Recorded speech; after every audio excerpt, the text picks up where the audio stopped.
So the short story on the HK XM8 is it was a proposed replacement for the M16 M4 family for the United States Army, and unfortunately it was ill-fated. They probably only made a few hundred of them, and they were all prototypes. They were fielded to Malaysia in a limited capacity.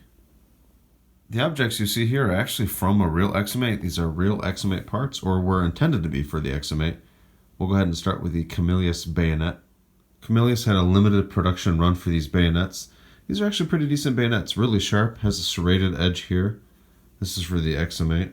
This particular sheath is the Camus one with a plastic insert. Camillus made these bayonets because they hoped that the US Army would adopt the XM8, and if they did, well, that means they had a really nice bayonet for it, so they wanted a contract as well. Unfortunately, politics killed the XM8, though it was a fantastic weapon. It was based on the G36, which I'll show you one of those later. Here we have the XM8 bipod.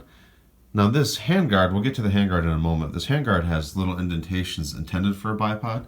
This is not the correct bipod for this handguard. Now, the XM8 being a prototype had several different versions of both the rifle and various accessories and attachments and parts. This being one that doesn't happen to work with this handguard. This probably belonged to a different style of handguard because it doesn't perfectly fit on this one. But it's definitely cool because it's all prototype, very rare. This bipod is similar to a G36 bipod in how it attaches to the handguard. However, it is a little bit different. Instead of using levers to actuate the little legs here, you simply pull back on the steel part and then push this forward in order to get it to work, and then to extend it you twist the bottom. So I'll go ahead and show you it fully extended. There we go, that's what it looks like fully extended. The pin doesn't fully go in because this handguard is not intended to work with this particular style. From what I've heard or understand, there are at least three different versions of the bipod. The one I have is not an exact fit for my handguard. The sling is pretty much identical to a G36 sling, except it's a little fatter, the web, and the metal hooks are a little bit wider to accommodate for the larger web. I believe H&K used these slings for more than just the XM8 because these seem to be fairly plentiful. So the only difference between an XM8 magazine and a G36 magazine is really nothing. They use the same exact magazine. The only notable difference between some of them is the XM8 mags have this little notch in the rear here, right there. This was to accommodate a stripper clip feeding spoon, which I don't have. There are a couple out there. AE is the date code for 2004. The XM8, that's about the time it was considered. I believe it was 2004, 2005 or so, around that time. So well over 10 years ago at this point. Last and certainly not least, we have the XM8 handguard. Now, I traded a very, very large box of expensive G36 parts to get this. It is one of my most prized material possessions. This one was intended to be fielded on the DMR or sharpshooter variant, also known as the light machine gun variant. I'll show you a close-up of what that entire rifle looked like. This one is missing the correct bipod. It's also missing the captive takedown pin, and it's been a little bit damaged as well. Wasn't my fault, I didn't do it.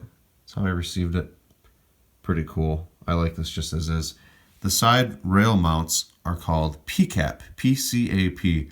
I don't have any PCAP mounted accessories, unfortunately, but basically what it was is it had two lugs that would fit into these. It would always utilize two, and then one of them would turn and lock inside of it. The benefit to this over a conventional rail is that a rail takes up extra space and weight. These do not because they're recessed. And you can see the metal is the immediate edge, and they're embedded in polymer. The vents up top are very reminiscent of the G36 vents, which you'll see one of those later. This handguard is equipped with a heat shield, very similar, if not identical, to the G36 design. We have the PCAPs on the other side. We also have PCAPs on the bottom.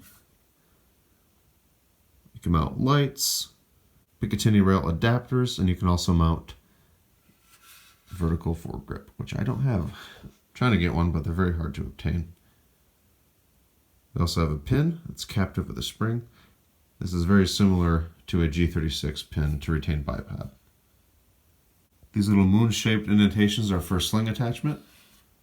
And here we have an area that's open for the iron sights, which are flip up, and they were integrated with the gas block. Pretty cool design.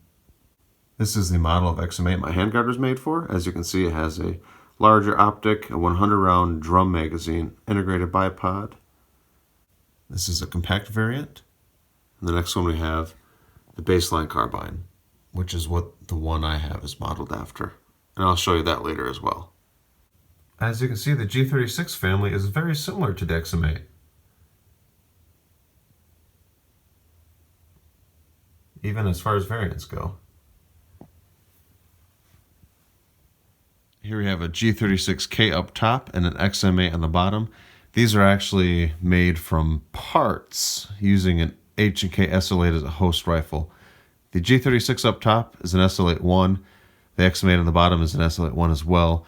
So the G36 up top is an SBR, as is the XM8. Both have SL8 G36 in the bottom one. The XM8 has some real XM8 parts. So they're Frankenstein weapons. Tommy Built Tactical put together both of these short-barreled rifles. And as you can see, has the correct markings for an XM8. XM8 style fire control group. Magazine. We have a handguard. The handguard is US made. It's a copy of the XM8 style. The one I showed you before was real. This one's a US made copy. We have the XM8 stock. I do not have a real XM8 stock or lower. We have an Insight ISM-V optic. I'll show you the other side of that in a moment. We also have XM8 style bolt carrier. Here we have the other side of the XM8. The color looks a little weird in this lighting. It's a lot more of a brown in real life. It looks kind of like a mustard on camera. The color is RAL 8000. It's a German color by Heckler & Koch. Both the G36 and the XM8 handle very similarly. In fact, the early prototypes of the XM8 were pretty much G36s that were modified a little bit. Believe it or not, those two short-barreled rifles you saw looked identical to this one, even in color when they left the factory. This is an SL8-1. This is a remnant of the Clinton band era. You have the weird stock. Back then, you couldn't have a grip that was usable as a grip, so it had a goofy-looking stock. You had a 10-round magazine and a very plain-looking barrel. There's no accessories attached to the barrel. That ban has since expired, which enables individuals such as myself to own scary weapons instead of these little weird-looking ones. Functionally, they're identical, hence using it as a host. There's the other side of the SL8-1. I'm keeping this one stock because a lot of them get converted. Nothing wrong with that, but I would like to have one as an example to kind of show people what the other rifles looked like before in a past life. You can see the recessed magwell. This is to prevent insertion of a 30-round magazine. You can get around that, as you've seen with the other rifles now. Back in the day, you wouldn't want to do that, but that ban has since expired, and now people can be a little more free like they used to be. So that's the end of my little XM8 spiel. There's probably only a handful of actual XM8s left. There were a few hundred, I understand, that were made, and very, very few parts made it out. I'm told there's probably 15 or so handguards out there, which is pretty interesting. They come up for sale every once in a while, and a lot of times the people that have them have no idea what they're for, so you'll find them at like really odd places, which is kind of cool. That's how a lot of things go.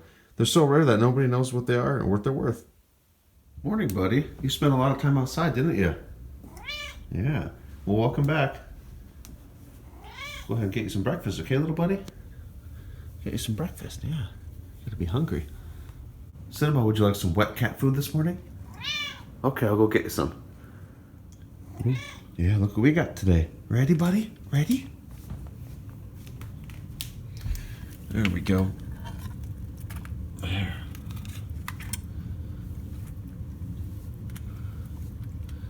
You enjoy that, little buddy, okay? Cinnabon is chilling with the XM8 collection, aren't you, buddy? Yeah. What a good kitty. Yeah. Cinnabon is the guardian of all things XM8. Aren't you, buddy? Yeah. Mm-hmm.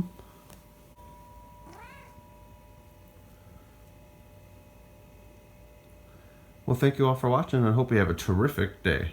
Goodbye.